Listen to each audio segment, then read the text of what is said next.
It was a late summer evening, the kind where the air still held a hint of warmth, even as the sun dipped below the horizon. My wife, Emily, had invited her family over for a casual get-together, a small celebration of her promotion at work. Her parents were in the kitchen, chatting and preparing food, while her younger sister, Hannah, stood by the back door, sipping from a glass of wine as she watched the fading light over the yard. I leaned against the counter, watching the scene unfold in front of me. It was a peaceful evening, one of those moments where everything felt perfectly normal. But something about it felt different too, like the air itself was charged with an invisible energy, one I couldn't quite place. Hannah caught my eye and smiled. There was something playful in her expression, a glint in her eyes that had always been there, but tonight it felt more pronounced. I smiled back, trying to ignore the way my heart seemed to skip a beat at the sight of her. Hannah had always been the more free-spirited of the two sisters. Where Emily was practical, focused, and organized, Hannah was spontaneous, with an air of carefree confidence that made people gravitate toward her.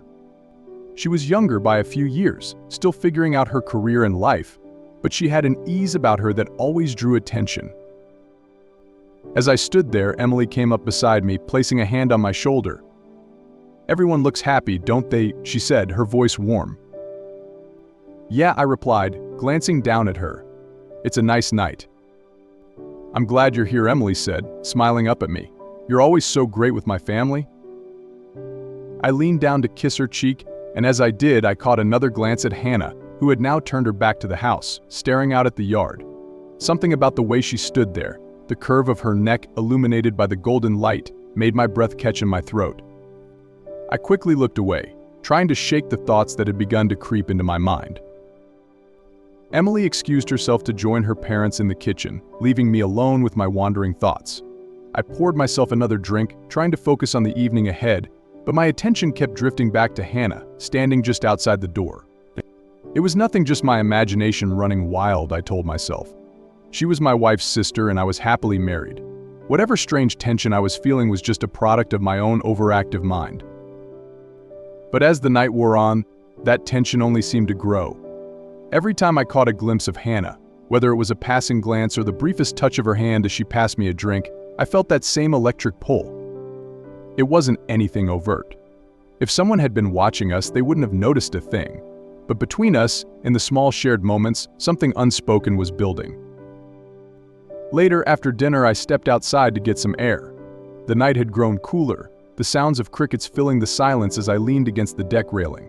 I closed my eyes, trying to clear my head, but when I opened them, Hannah was standing beside me, her glass of wine in hand. "But needed a break too?" she asked, her voice light but laced with something more. I nodded, trying to keep my voice steady, just getting some air. She smiled, a small, knowing smile that made my chest tighten. "It's a nice night." We stood there in silence for a moment, the only sound the faint hum of the conversation inside the house. The tension between us was palpable now, though I wasn't sure if it was real or just in my head. I glanced over at her, taking in the way the moonlight cast a soft glow on her face, and for a brief second, I allowed myself to wonder what it would feel like to reach out, to touch her, to close the small gap between us. But then I shook the thought away, turning my gaze back to the yard. This was wrong. Hannah was Emily's sister. I couldn't let my mind go there, no matter how strong the pull between us felt. Hannah took a sip of her wine, then turned to face me, her eyes locking onto mine. "You've been quiet tonight," she said, her voice low. I swallowed hard, not sure how to respond. "Just tired, I guess." She didn't say anything for a moment, just stood there, studying me. Then, after what felt like an eternity, she set her glass down on the railing and took a step closer. "You sure that's all it is?" Her question hung in the air between us, heavy with unspoken meaning. I could feel the blood rushing to my ears, my heart pounding in my chest as she moved even closer, her body now just inches from mine. I could smell the faint scent of her perfume, could feel the warmth radiating from her skin, and it took everything in me to stay rooted to the spot, to not give in to the overwhelming urge to close the distance between us. I started to say something, anything that would diffuse the situation, but before I could finish, Hannah reached out and gently touched my arm. The contact was light, barely more than a brush of her fingers, but it sent a shock of electricity through me. I froze, my mind racing as I looked down at her hand, then back up at her face. There was something in her eyes now, something I hadn't seen before. It wasn't just playfulness, it was desire. "I've been thinking about you," she whispered, her voice barely audible over the sound of my own heartbeat. The words hit me like a punch to the gut.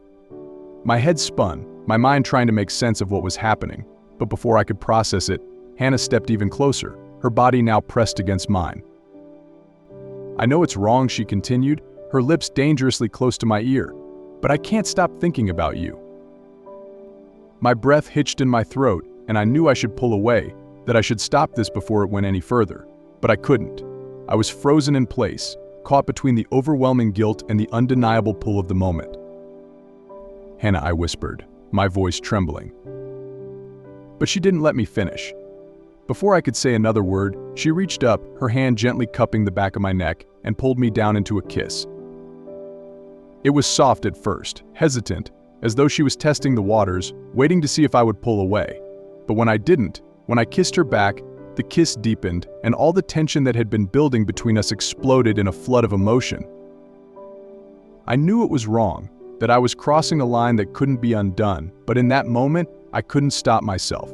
I couldn't stop the way her touch made me feel alive in a way I hadn't felt in years. Hannah's lips moved against mine with an urgency that made my head spin. My mind screamed at me to stop, to push her away, but my body wasn't listening. Instead, I found myself pulling her closer, my hands gripping her waist as the kiss deepened. The heat between us was undeniable, an intensity that had been simmering beneath the surface for far too long, finally breaking free. I couldn't believe what was happening. This was Hannah, my wife's sister. I had crossed a line, one that I knew I could never come back from. But in that moment, as her hands slid up my arms, pulling me deeper into the kiss, I couldn't seem to care about the consequences. The world outside faded away. There was only her warmth, the softness of her lips, the way her body fit so perfectly against mine. I didn't want to think about what this meant, about the guilt that would inevitably come crashing down. Right now, in this moment, all that mattered was the way she made me feel, the way her touch sent shivers down my spine. Hannah broke the kiss first, pulling back just enough to look up at me, her eyes dark with desire. Her breathing was ragged, her chest rising and falling as she tried to steady herself. "I know this is wrong," she whispered, her voice trembling, "but I can't stop." I stared at her, my heart racing in my chest.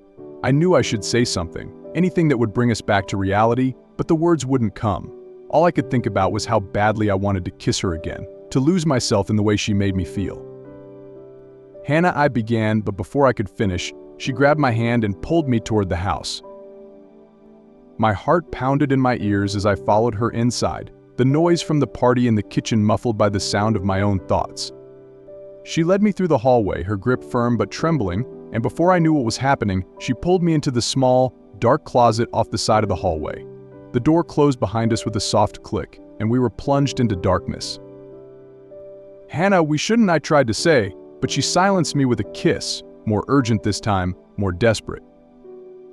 Her breath was hot against my skin as she whispered in my ear, "I've wanted this for so long." Her words sent a jolt of electricity through me, and suddenly, all the guilt I had been trying to push away came rushing back. What was I doing? This wasn't just a kiss, it was a betrayal, one that would destroy everything if anyone ever found out. I had to stop this before it went any further. But then her lips found my neck, her fingers threading through my hair, and all rational thought dissolved. I kissed her again, harder this time, my hands roaming over her body as the heat between us built to an unbearable level. I couldn't stop. I didn't want to. In the darkness of the closet, the world outside ceased to exist. There were no consequences, no guilt, just her, and the overwhelming desire that consumed us both. The space was so small, so confined, and it only made the tension between us more palpable. I could feel every breath she took, every tremor that ran through her body as we gave in to the pull we had been fighting for so long. But then, as quickly as it had started, the reality of the situation came crashing back in.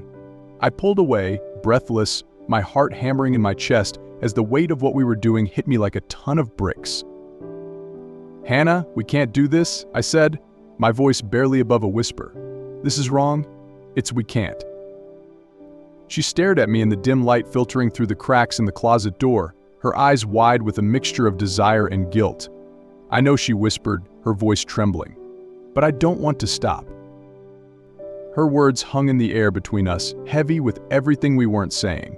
I could feel the pull between us, the undeniable attraction that had been building for weeks, maybe even months, but I couldn't let this happen. Not here. Not like this. "We have to stop," I said, forcing myself to take a step back, creating a small space between us. "This isn't right. You're Emily's sister." Hannah's eyes filled with unshed tears, and for a moment I thought she might break down. But then she took a deep breath and nodded, her voice barely audible as she whispered, "I know. I'm sorry." The weight of her apology hit me hard, and suddenly, all the guilt I had been trying to push away came rushing back. I had kissed her. I had let it go too far. This wasn't just a momentary lapse in judgment, this was something that could ruin everything if it ever came to light. "I'm sorry too," I said, my voice thick with emotion. "I didn't mean for this to happen." Hannah wiped away a tear, her expression conflicted. "I don't know what's wrong with me," she whispered. I've been feeling this for so long and I didn't know how to stop." I swallowed hard, my throat tight with the weight of everything that had just happened. "We can't let this go any further," I said, trying to sound firm, even though my heart ached at the thought of pulling away from her. "We have to stop." Hannah nodded again, but there was a sadness in her eyes that made my chest tighten. "You're right," she whispered. "We have to stop." For a moment, we stood there in the darkness, the silence between us filled with everything we weren't saying. Finally, I took a step toward the door, my hand resting on the knob. "I'll go first," I said quietly. "Give it a minute before you come out." Hannah nodded, her eyes downcast, and I could see the guilt etched across her face. I wanted to say something to comfort her, to tell her that everything would be okay, but I didn't know if that was true. So instead, I just opened the door and slipped out of the closet, my heart heavy with the weight of what had just happened. As I walked down the hallway, my mind was a whirlwind of emotions: guilt, desire, confusion. I didn't know what came next. I didn't know how to face Emily, how to pretend that everything was fine when I had just kissed her sister. I couldn't believe what had happened. But even as the guilt weighed down on me, I couldn't stop thinking about the way Hannah had looked at me, the way her touch had made me feel. I couldn't stop thinking about her. As I walked down the hallway, my heart pounded in my chest, my mind still racing with the events that had unfolded in the closet. Every step felt heavier than the last, and with each one, the weight of guilt pressed down on me harder. I couldn't shake the image of Hannah's face, the sadness in her eyes, the desire, the vulnerability that had pulled me in despite every warning bell going off in my head. I slipped back into the living room, where the noise of the gathering continued as if nothing had happened. Emily was in the kitchen with her parents, laughing over something trivial, her voice carrying a lightness that made my stomach turn. She had no idea what had just taken place between her sister and me, and the thought of betraying her like that was too much to bear. I stood there for a moment, my hands trembling, trying to figure out how to act normal, how to pretend that I wasn't falling apart inside. "Hey, there you are," Emily called out, smiling when she saw me. "You okay? You've been gone for a while." I swallowed hard and nodded, forcing a smile. "Yeah, just needed some air." She walked over and kissed me on the cheek, her warmth both a comfort and a reminder of what I had just done. "Glad you're back," she said, her voice filled with affection. I tried to return the gesture, but my heart wasn't in it. All I could think about was how I had betrayed her, how I had crossed a line that I could never uncross. My mind raced, and I couldn't focus on anything but the overwhelming sense of guilt that clung to me like a weight I couldn't shake. Hannah still hadn't come out of the closet. I knew I had to avoid looking toward the hallway, knowing that when she eventually returned, things would never feel the same between us. We had shared something deeply intimate, something we both knew was wrong, but it had happened, and now we were left to grapple with the consequences.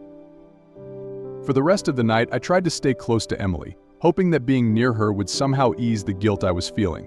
But it didn't. Every time I looked at her, all I could think about was how I had betrayed her trust, how I had allowed myself to fall into a situation I should have avoided from the beginning. The evening dragged on, and eventually people began to leave. Hannah slipped back into the room at some point, though she avoided my gaze completely, keeping her distance as much as possible. The tension between us was thick, though no one else seemed to notice. If Emily's parents suspected anything, they didn't let on, and for that, I was thankful. But the silence between Hannah and me was deafening. I could feel her presence, even when she was across the room, and every time I caught a glimpse of her out of the corner of my eye, the memory of what had happened in the closet came rushing back, raw and unrelenting. Finally, when the house was quiet and Emily's parents had left, I felt like I could breathe again. But the relief was short-lived. As I stood by the front door, saying goodbye to the last guest, I felt a presence behind me.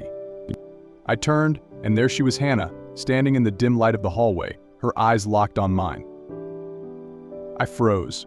We didn't say anything, but in that moment, everything we had left unspoken seemed to pass between us. The guilt, the desire, the confusion, it was all there, hanging in the air between us, heavy and undeniable. But before either of us could say a word, Emily came up behind me, wrapping her arms around my waist and resting her head on my shoulder. "Ready to call it a night?" she asked, her voice soft. I looked at her, my heart breaking under the weight of what I had done. "Yeah," I managed to say, forcing a smile that didn't reach my eyes. Hannah's gaze lingered for a moment longer, her expression unreadable, before she turned and walked away, disappearing down the hallway. I watched her go, feeling a hollow ache in my chest that I couldn't explain, and then I turned back to Emily, trying to focus on her, on the life we had built together. But it was no use. The guilt had already sunk in too deep. That night, as I lay in bed beside Emily, her soft breathing lulling her into sleep, I stared up at the ceiling, my mind racing. I couldn't stop thinking about what had happened in the closet, about the way Hannah had looked at me, about the intensity of the moment we had shared. It felt like a dream, something that couldn't possibly be real, but the guilt gnawing at my insides reminded me that it was all too real.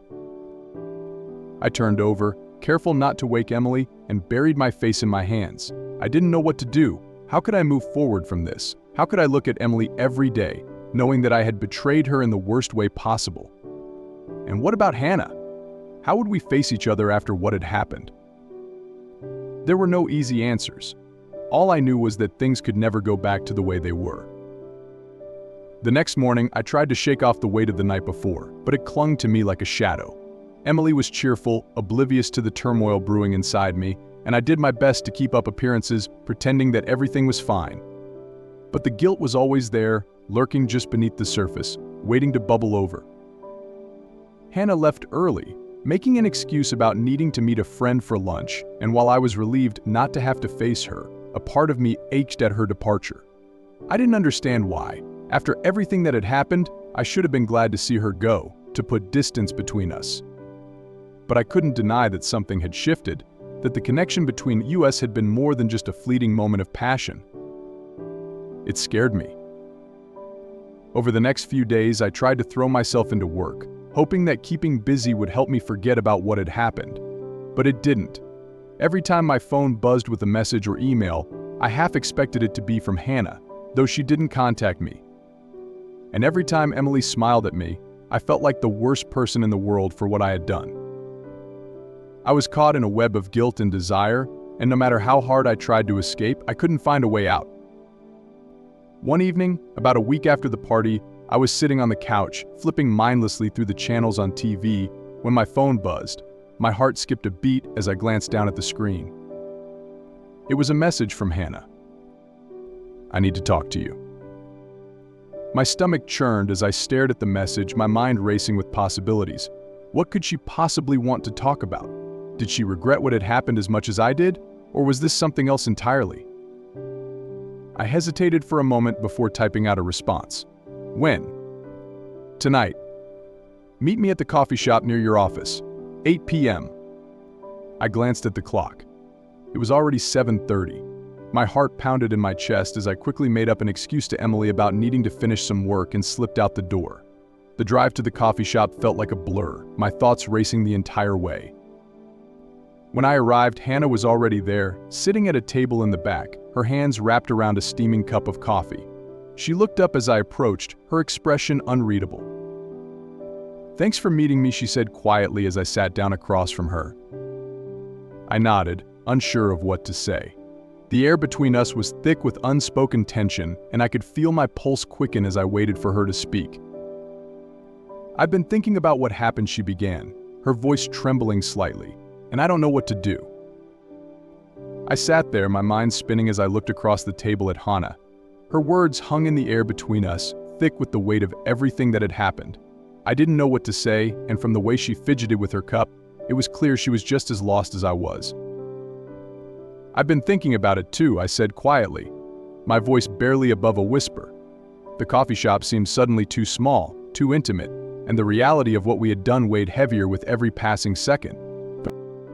Hannah looked up, her eyes filled with confusion and regret. "I can't stop thinking about it," she admitted, her voice trembling. "It's been eating me up inside, and I don't know how to make it go away." I swallowed hard, guilt pressing down on me like a heavy weight. "Neither do I confessed, running a hand through my hair. "I don't know how we got here, Hannah, but it can't continue." Hannah's eyes filled with unshed tears, and she nodded, her lips trembling as she struggled to keep her composure. "I know," she whispered, "but that doesn't make it any easier." The silence between us stretched out, heavy with unspoken feelings. I could feel the pull between us still, even now, but I knew that giving in again would only make things worse. We had crossed a line, one that we couldn't undo, but we had to stop before we caused even more damage. "We have to move on," I said softly, though the words felt like they were tearing me apart as I spoke them. "We have to let this go." Hannah wiped away a tear that had slipped down her cheek and nodded. "You're right," she whispered, "but I don't know how to forget about it." I didn't know how to answer her. The truth was, I didn't know how to forget either. The memory of our kiss, of the intensity of that moment in the closet, still burned in my mind, and I knew it would be impossible to erase. But we had no other choice. If Emily ever found out, if anyone ever knew, everything would fall apart. The guilt alone was enough to suffocate me, but the thought of hurting Emily, of destroying the life we had built together, was unbearable. "We have to," I said, my voice firmer this time. "For both of us. For Emily." Hannah nodded again, her eyes downcast, and for a moment I thought she might break down. But she held herself together, taking a deep breath before looking back up at me. "I'll try," she whispered, her voice barely audible. "I'll try to move on." I wanted to offer her some kind of comfort, to tell her that everything would be okay, but I couldn't. Nothing about this situation was okay, and I didn't know if it ever would be. The best we could do now was walk away and try to pick up the pieces. We sat in silence for a few moments longer, both of us lost in our own thoughts, before I finally stood up. "I should go," I said, my voice heavy with the weight of everything that had been left unsaid. Hannah nodded, standing up as well. "Yeah," she whispered. "Me too." I hesitated for a moment, unsure of how to say goodbye. This felt like the end of something, but I didn't know how to close this chapter without it feeling like a permanent scar. "Take care, okay?" I said softly, my heart aching at the sadness in her eyes. She smiled faintly, though it didn't reach her eyes. "You too," she whispered. And with that, I turned and walked out of the coffee shop, leaving her behind. The drive home felt like a blur, my mind clouded with guilt and confusion.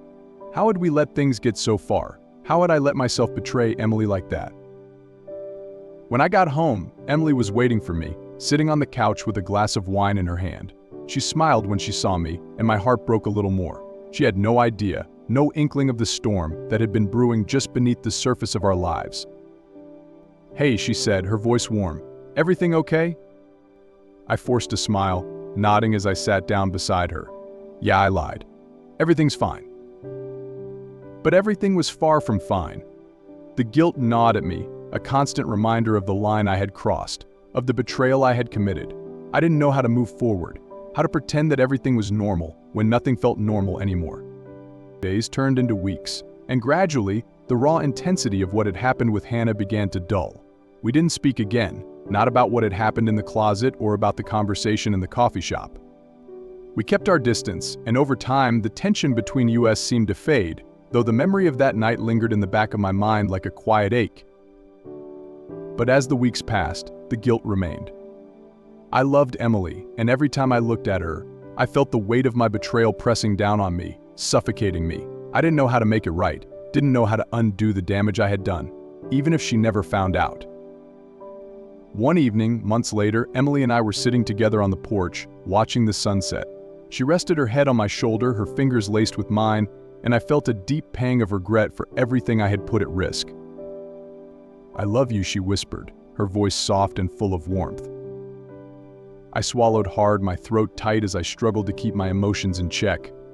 "I love you too," I whispered back, my voice thick with the weight of everything I couldn't say. And in that moment, I knew that the guilt would never truly go away. It would always be there, a quiet reminder of the mistake I had made, of the line I had crossed. But I also knew that I had to try to move forward, to be the husband that Emily deserved, even if it meant carrying the weight of that guilt for the rest of my life. Hannah and I had crossed a line that could never be undone, and the connection we had shared would always linger in the shadows. But it was over now, and we both had to live with the choices we had made. As the sun dipped below the horizon, casting the world in a soft, golden glow, I held Emily a little tighter, knowing that I had to find a way to live with the consequences of my actions. Because some lines, once crossed, could never be uncrossed.